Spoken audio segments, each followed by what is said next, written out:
Assalamualaikum warahmatullahi wabarakatuh. Perkenalkan nama saya Nurul Kasim di ini D1 D1 2209.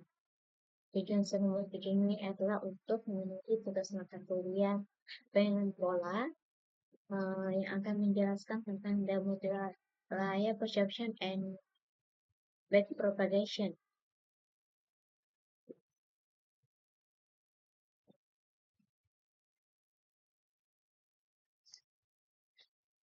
NLP terdiri dari satu lapisan input plus satu atau lebih lapisan TLU yang disebut lapisan tersembunyi.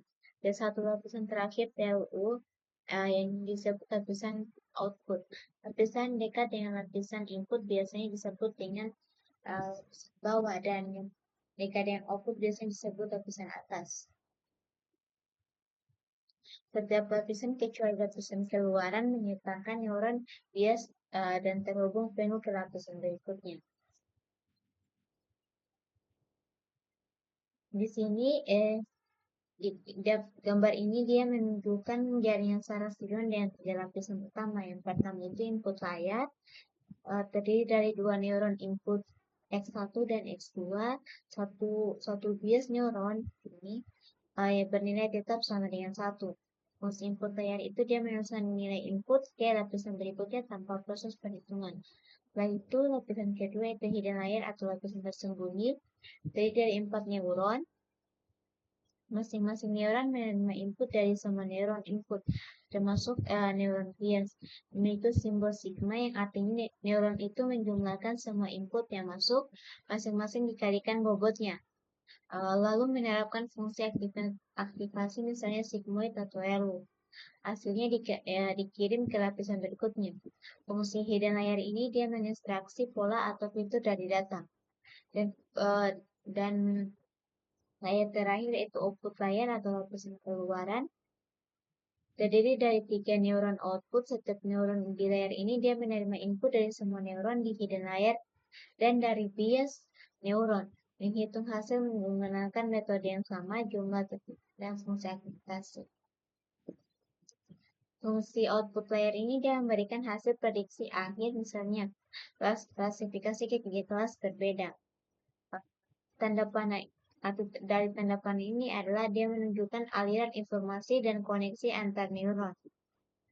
Setiap panah dia melambangkan koneksi antara dua neuron dari lapisan yang berbeda. Di balik setiap panah ada bobot yang mengatur seberapa besar kontribusi input ke neuron tujuan. Arah panah dia menunjukkan arah perambatan informasi atau feed forward-nya dari input ke output. Nah, contohnya X1, semua neuron hidden layer, artinya nilai dari input X1 dikalikan bobot tertentu dan dikirim ke setiap neuron di hidden layer. Ini output dari satu neuron hidden. Semua neuron output sama seperti di atas. Hasil dari satu neuron di hidden layer dikirim ke setiap neuron output, masing-masing dengan bobot yang berbeda. Kenapa setiap neuron terhubung ke semua neuron di layer selanjutnya? Ini disebut fully connected layer.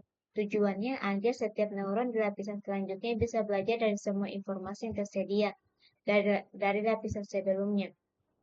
Dengan cara ini, jaringan punya fleksibilitas tinggi untuk menemukan pola kompleks. Peran neuron bias itu apa sih? Neuron bias itu bernilai tetap 1. Fungsinya seperti konstanta dalam persamaan linear. Ini membantu model mendasar fungsi aktivasi agar lebih fleksibel dan dalam proses pembelajaran.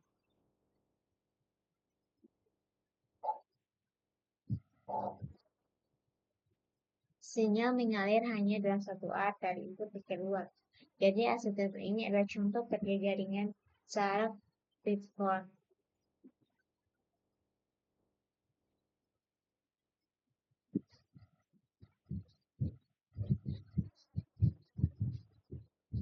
Ketika ANN berisi tumpukan lapisan tersembunyi yang dalam, 9 itu disebut kerja jaring saraf dalam DNN.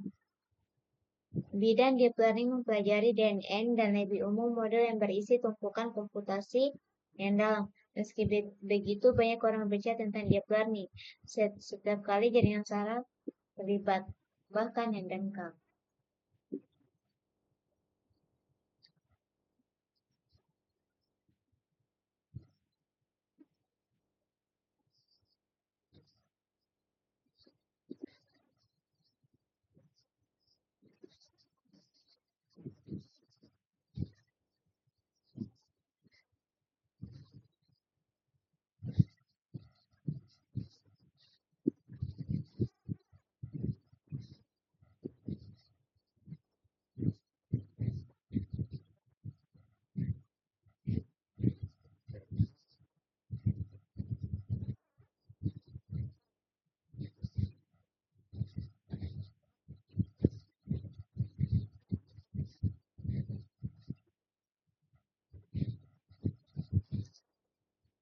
Selama bertahun-tahun, para peneliti berjuang untuk menemukan cara untuk melatih NLP tanpa hasil. Tetapi pada tahun 1986, David Remouhart, Geoffrey Hinton, dan Ronald Williams, mereka menerbitkan prompt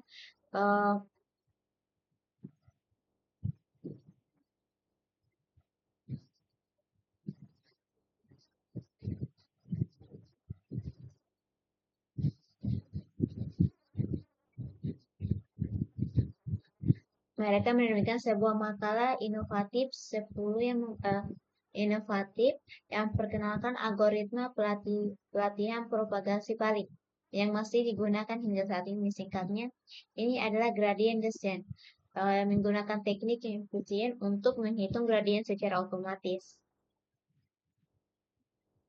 Hanya dalam dua lintas melalui jaringan satu maju atau satu mundur, retropropagation algorithm mampu menghitung gradien kesalahan jaringan sehubungan dengan setiap parameter modul dosa. Dengan kata lain, ia dapat mengetahui bagaimana setiap bobot koneksi dan setiap istilah bias harus disesuaikan untuk mengurangi kesalahan. Setelah memiliki gradiens ini, ia hanya melakukan langkah gradien descent regular dan seluruh proses diulang hingga jaringan menyatu ke solusi.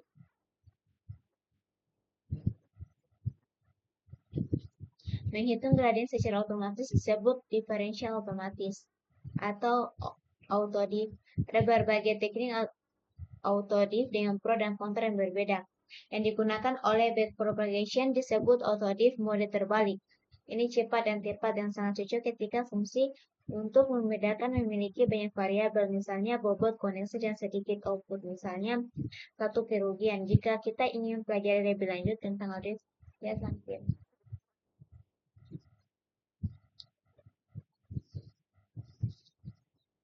Kita jelaskan algoritma ini sedikit terperinci. Pertama, ini dia mengenai satu batch mini pada satu waktu. Misalnya masing-masing berisi 32 instan dan melalui set pelatihan penuh beberapa kali setiap lintasan disebut zaman.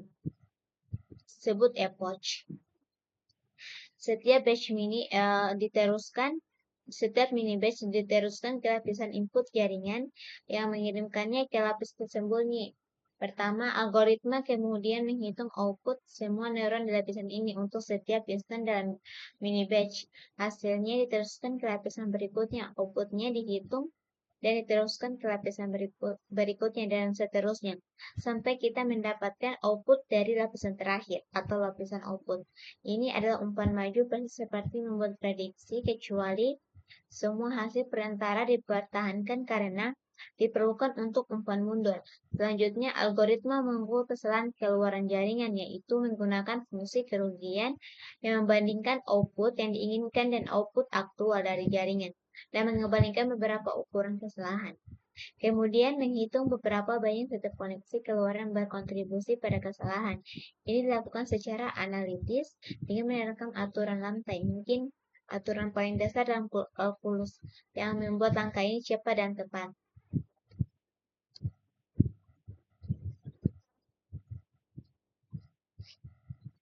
Algoritma kemudian dia mengukur beberapa banyak kontribusi kesalahan. Ini berasal dari setiap koneksi lapisan di bawahnya.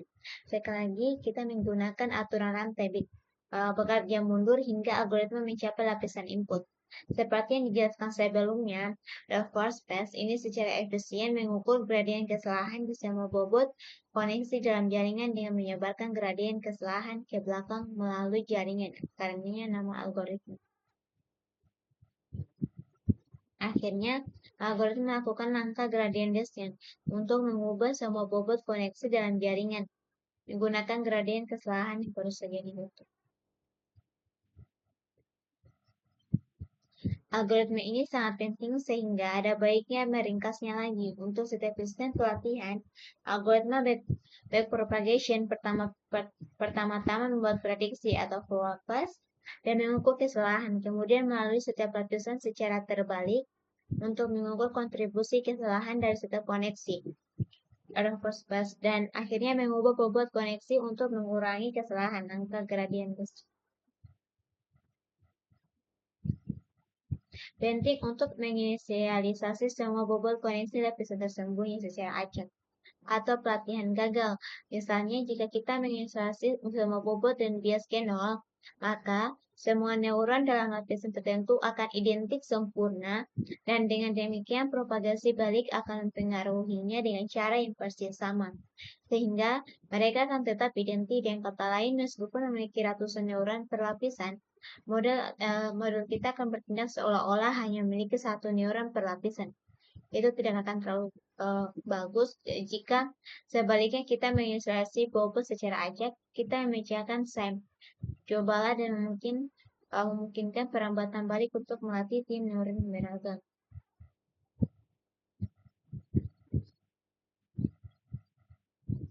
Agar algoritma ini berfungsi dengan baik, penulisnya dia membuat perubahan utama pada asosiatif NLP. Mereka mengganti fungsi langkah dengan fungsi logistik, yaitu sigmoid bit 0 z 1 tambah xp. Ini penting karena fungsi langkah hanya berisi segmen datar sehingga tidak ada gradien untuk dikerjakan. Gradien descent tidak dapat bergerak pada permukaan datar, sedangkan fungsi logistik memiliki turunan bukan nol yang terdefinisi dengan baik di mana-mana. Memungkinkan gradien descent membuat beberapa kemajuan serta angka. Faktanya, algoritma propagasi balik bekerja dengan baik dengan banyak fungsi aktivitas lain yang bukan hanya fungsi logistik. Berikut adalah dua pilihan populer lainnya. Yang pertama yaitu T hiperbolik time function 10. Z sama dengan 2 big O 2Z per 1. Sama seperti fungsi logistik, fungsi aktivitasi berbentuk S. Subspace kontinu dan dapat dibedakan. Tetapi nilai outputnya berkisar dari -1 hingga 1 bukan 0 hingga 1 dalam kasus fungsi logistik. Tentang itu cenderung membuat output setiap lapisan kurang lebih berbesar sekitar 0 di awal pelatihan yang sering membantu mempercepat konvergensi. Yang kedua itu derivative linear unit function atau ReLU Z sama dengan max 0 Z. Fungsi ReLU bersifat kontinu tetapi sayangnya tidak dapat dibedakan pada Z sama dengan 0 atau kemiringan berubah tiba-tiba yang dapat membuat gradien descent memantul dan turunannya adalah 0 untuk Z lebih. Namun dalam praktiknya ini bekerja dengan sangat baik dan memiliki keuntungan karena cepat untuk dihitung sehingga telah menjadi default. Yang terpenting fakta bahwa ia tidak memiliki nilai output maksimum membantu mengurangi beberapa masalah selama gradient descent.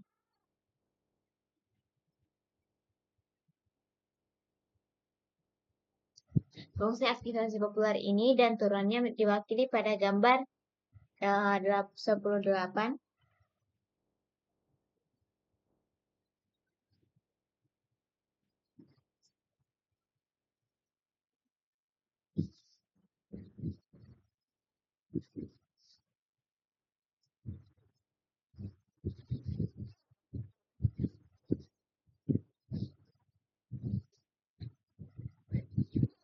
Mengapa kita membutuhkan fungsi aktivasi sejak awal? Nah, jika kita merantai beberapa transformasi linear, misalnya jika fx sama dengan 2x tambah 3 dan gx sama dengan 5x kurang 1. Maka rantai kedua fungsi linear ini memberi kita fungsi linear lain, yaitu fgx sama dengan 2 kali 5x kurang 1 tambah 3 sama dengan 10x tambah 1. Jadi, jika kita memiliki berapa non-linearitas antar lapisan, maka bahkan tumpukan lapisan yang dalam setara dengan satu lapisan, dan kita tidak dapat memecahkan masalah yang sangat kompleks. Dengan itu, sebaliknya, DNN yang cukup besar dengan argumentasi nonlinear secara teoritas dapat mendekati fungsi berkelanjutan.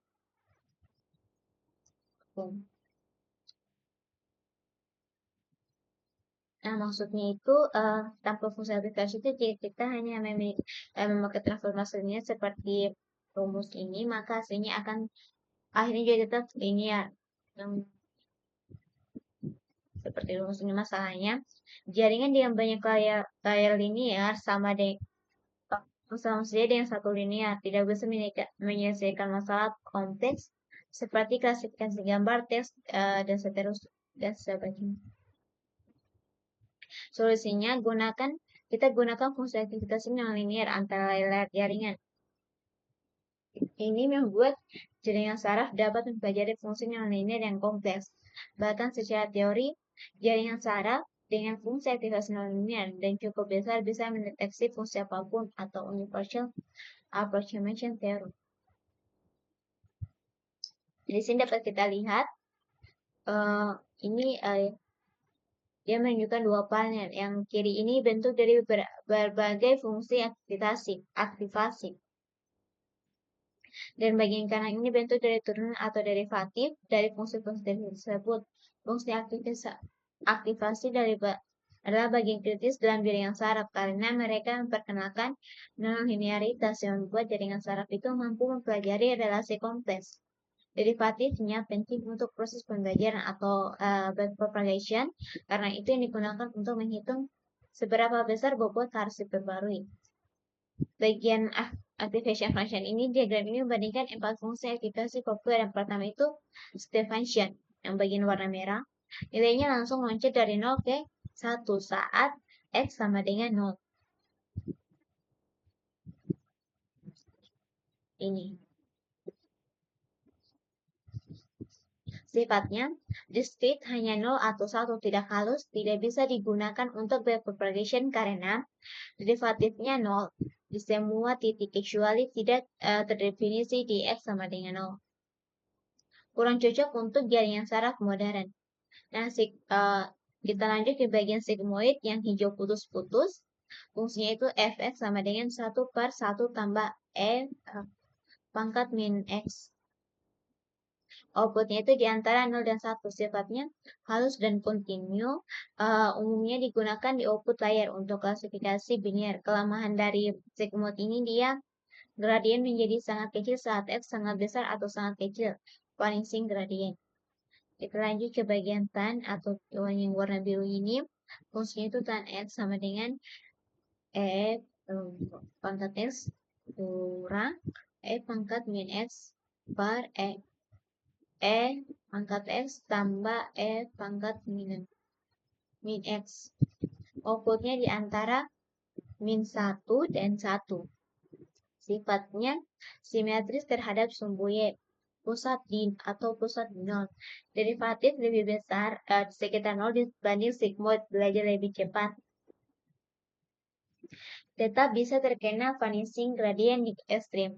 Nah, bagian terakhir yaitu rectification linear unit atau ungu putus-putus. Fungsinya itu fx sama dengan mas 0, x. Sifatnya untuk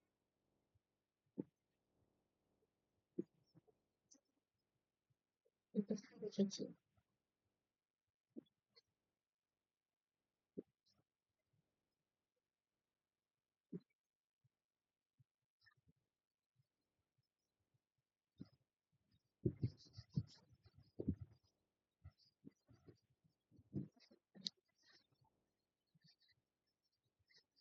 Untuk x lebih kecil dari 0, outputnya itu 0. Untuk x lebih besar dari 0, untuk outputnya itu x. Misal untuk 1 banding lebih besar dari 0, berarti outputnya itu 1. Derivatif 1 sama sama berarti sama dengan 1 di bagian positif, 0 di bagian negatif. Cepat, ringan, dihitung, dan sangat populer untuk hidden layer. Risikonya di yang relu atau jika neuron terus-terusan mendapat input negatif. Nah, di bagian derivatif eh, ini adalah grafik dari turunan fungsi-fungsi aktivasi di panel kiri.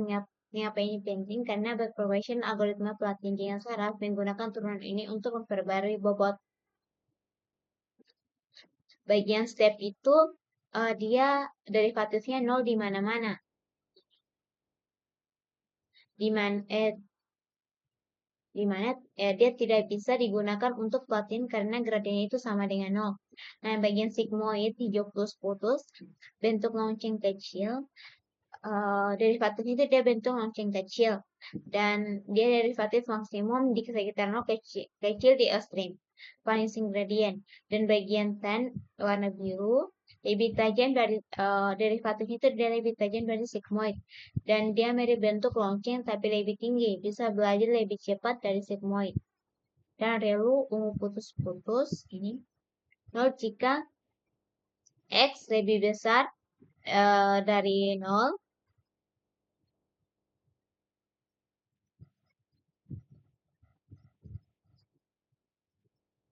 1 jika x lebih kecil dari eh salah. 0 jika x lebih besar lebih kecil dari 0, 1 jika x lebih besar dari 0. Dan dia konstan dan sederhana, cepat dihitung tapi tidak belajar jika x lebih kecil dari 0. Nah, kesimpulannya dari grafik ini, fungsi aktivasi dia membuat jaringan saraf bisa mempelajari pola yang kompleks atau nonlinear, dan derivatifnya sangat penting untuk population. Masing-masing fungsi punya kelebihan dan kekurangan tergantung kasusnya. Nah, kita masuk ke bagian regression MLPs.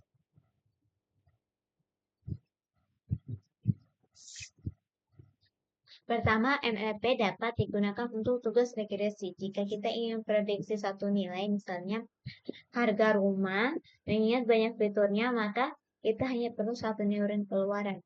Outputnya adalah nilai yang diprediksi untuk regresi multivariat, yaitu untuk memprediksi beberapa nilai sekaligus.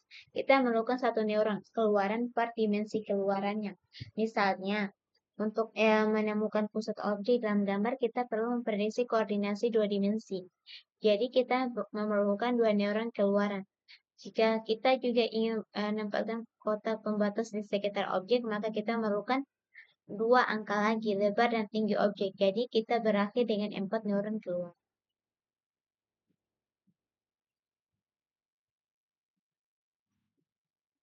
Secara umum, saat membangun MLP untuk regresi, kita tidak ingin menggunakan fungsi aktivasi apapun untuk neuron keluaran, sehingga mereka bebas untuk mengeluarkan rentang nilai apapun.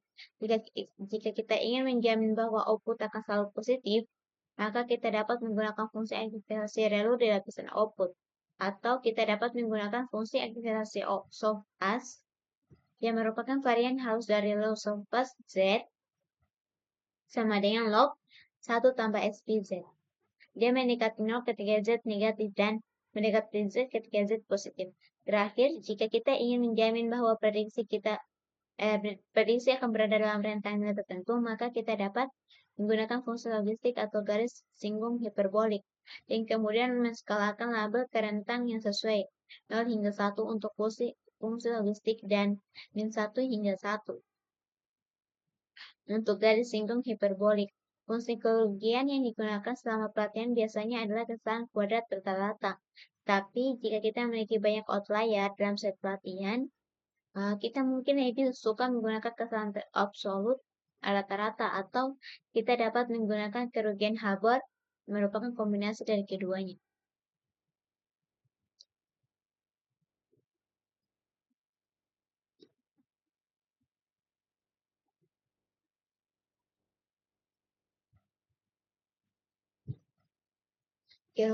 Kerugian Hubbard bersifat kuadrat ketika kesalahan lebih kecil dari antris. Biasanya satu, tapi linear ketika kesalahan lebih besar dari bagian linear membuatnya kurang sensitif terhadap outlier daripada kesalahan kuadrat rata-rata dan bagian kuadrat memungkinkannya untuk menyatu lebih cepat dan lebih cepat daripada kesalahan absolut rata-rata. Nah, di sini dapat kita lihat tabel tipikal regression MLP arsitektur. Nah, di sini dia memberikan panduan umum tentang cara menyusun arsitektur jaringan saraf multilayer MLP, multilayer perception, yang digunakan untuk regresi yaitu memprediksi nilai numerik kontinu, bukan klasifikasi. Nah, yang pertama itu hiperparameter itu input neuron, dan tipikal koloni itu penjelasannya jumlah neuron input sama dengan jumlah fitur dalam data masukan. Nah, contohnya, jika input berupa gambar 28 ke 28 pixel seperti pada dataset MNIST, maka total fiturnya itu 784 butuh 784 butuh 784 neuron input. Nah, yang kedua hidden layer, ini adalah jumlah lapisan tersembunyi antara input dan output. Tipikalnya itu 1 hingga 5. Lapisan tersembunyi tergantung kompleksitas masalah. Lebih banyak lapisan bisa menangkap hubungan kompleks, tapi juga lebih sulit arti. Dan ketiga itu neuron per hidden layer. Jumlah neuron di setiap hidden layer biasanya antara 10 sampai 100 neuron. Jumlah ini mempengaruhi kapasitas model makin besar, makin kuat, tapi juga makin rentan overfitting.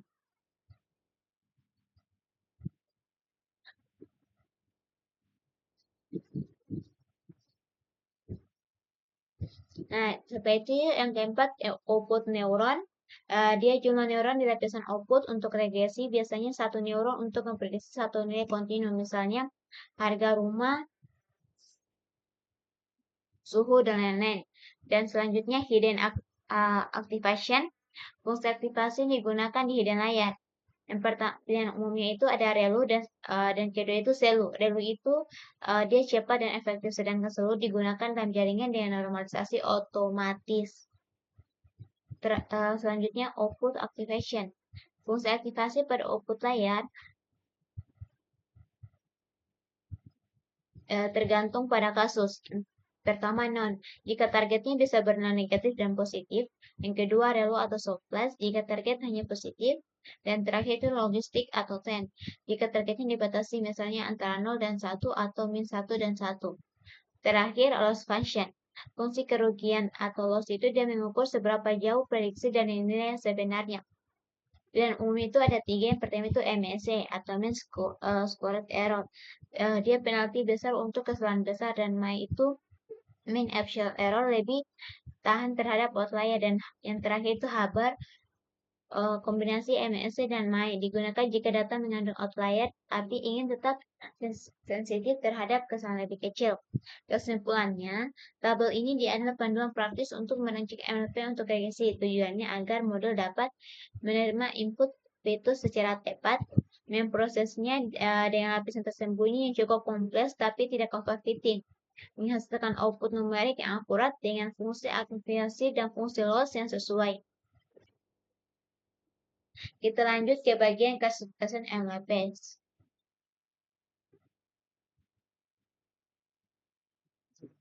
MLP juga dapat digunakan untuk tugas klasifikasi.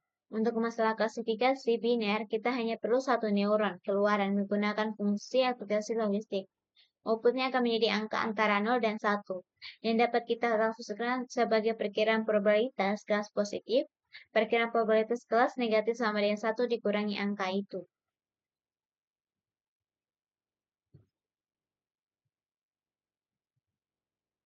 MLP juga dapat dengan mudah menangani tugas klasifikasi biner multilabel. Misalnya, kita dapat memiliki sistem klasifikasi email yang prediksi apakah setiap email masuk adalah ham atau spam. Dan secara bersamaan prediksi apakah itu email mendesak atau tidak mendesak. Dalam hal ini, kita melakukan dua neuron keluaran. Keduanya menggunakan fungsi aktivasi logistik. Yang pertama, akan mengeluarkan probabilitas bahwa email adalah spam, dan yang kedua akan mengeluarkan probabilitas bahwa itu mendesak. Lebih umum, kita akan mendedikasikan satu neuron keluaran untuk setiap kelas positif.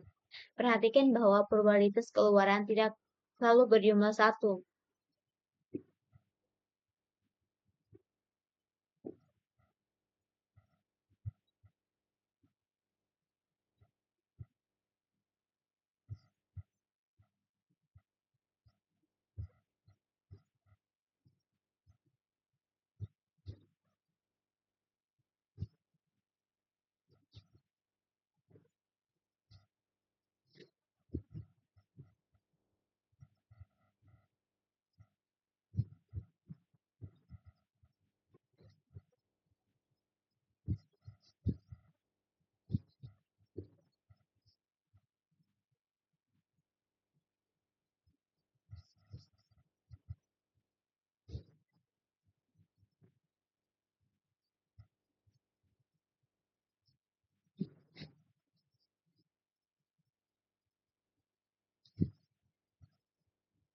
Jika setiap keinginan hanya dapat menjadi milik satu kelas dari 3 atau lebih kelas yang jumlah satu.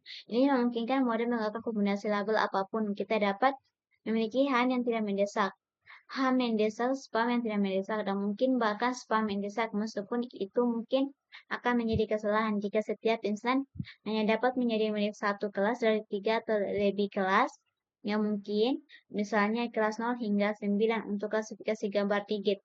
Maka kita harus memiliki satu neuron keluaran per kelas. Dan kita harus menggunakan fungsi aktivasi softmax untuk seluruh lapisan keluaran. Proses softmax akan memastikan bahwa semua perkiraan probabilitas antara 0 dan 1 dan jumlahnya menjadi 1 yang diperlukan jika kelasnya eksklusif. Ini disebut kelas multikelas.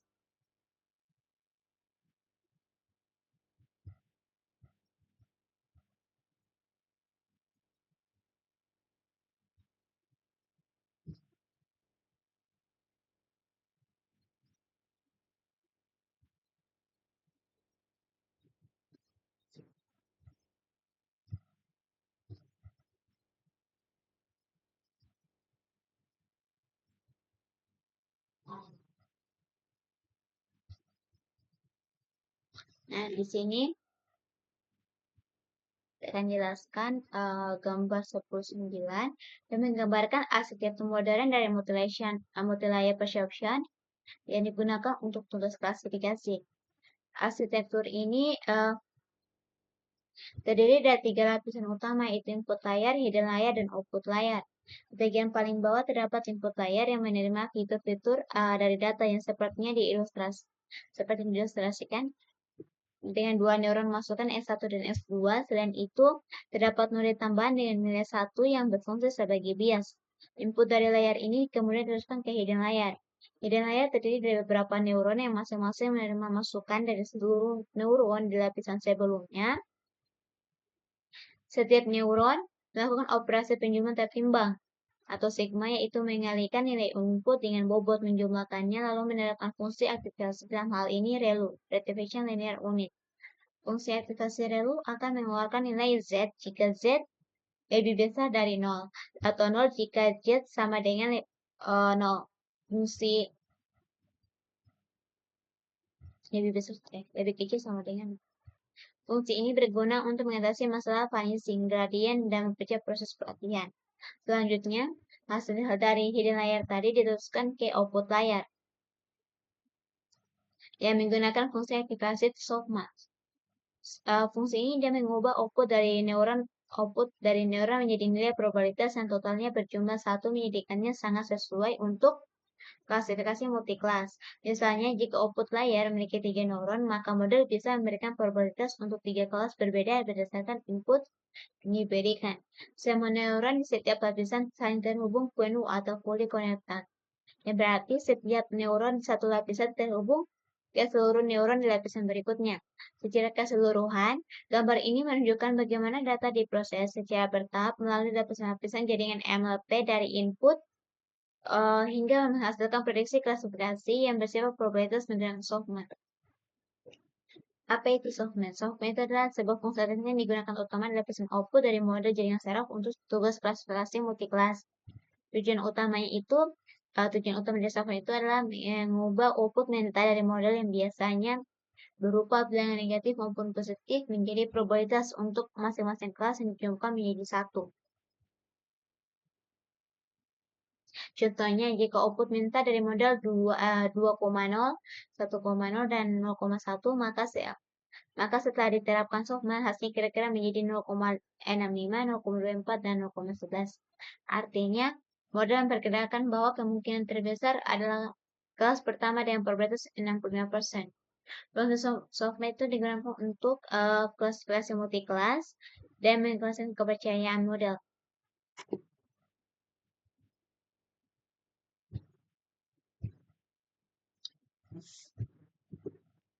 Mengenai fungsi loss, karena kita memprediksi distribusi probabilitas, kerugian entropi silang juga disebut log loss.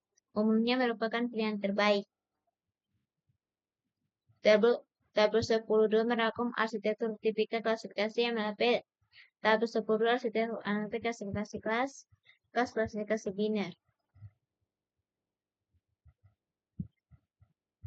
Hiperparameter klasifikasi biner, multilabel klasifikasi biner, multikelas.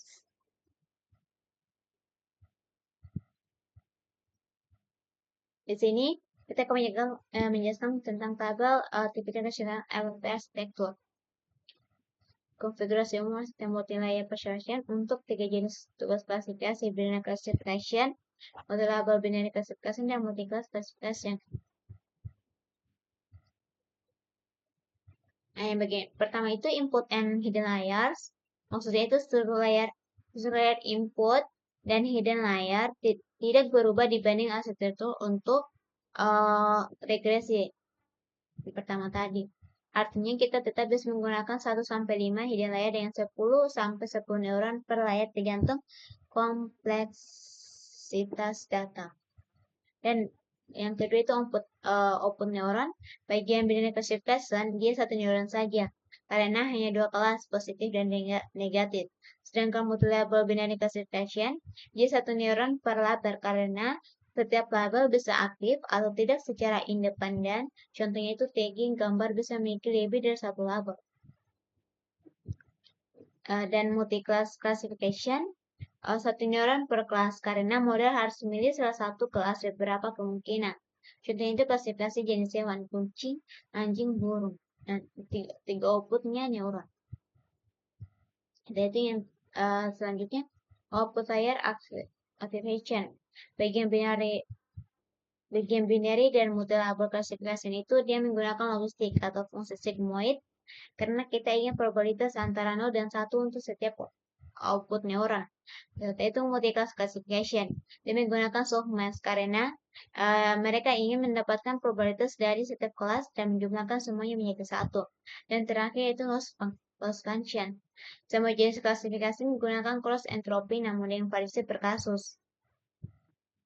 Yang binary classification mereka menggunakan binary cross entropy, sedangkan multilabel binary classification dia menggunakan binary cross entropy atau per label, dan juga multi-class classification juga menggunakan kategori cross entropy atau softmax output.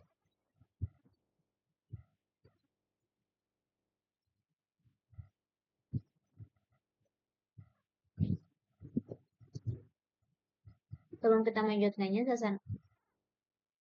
kita akan bermain dengan berbagai SVJ yang salah dan menghasilkan outputnya menggunakan golongan display yang akan berguna untuk lebih memahami MLP, termasuk efek dari semua hiperparameter atau jumlah lapisan dan neuron fungsi aktivasi dan banyak lagi. Mungkin itu saja yang dapat saya sampaikan. Lebih dan kurangnya mohon dimaafkan. Wabillahi taufiq wal hidayah. Wassalamualaikum warahmatullahi wabarakatuh.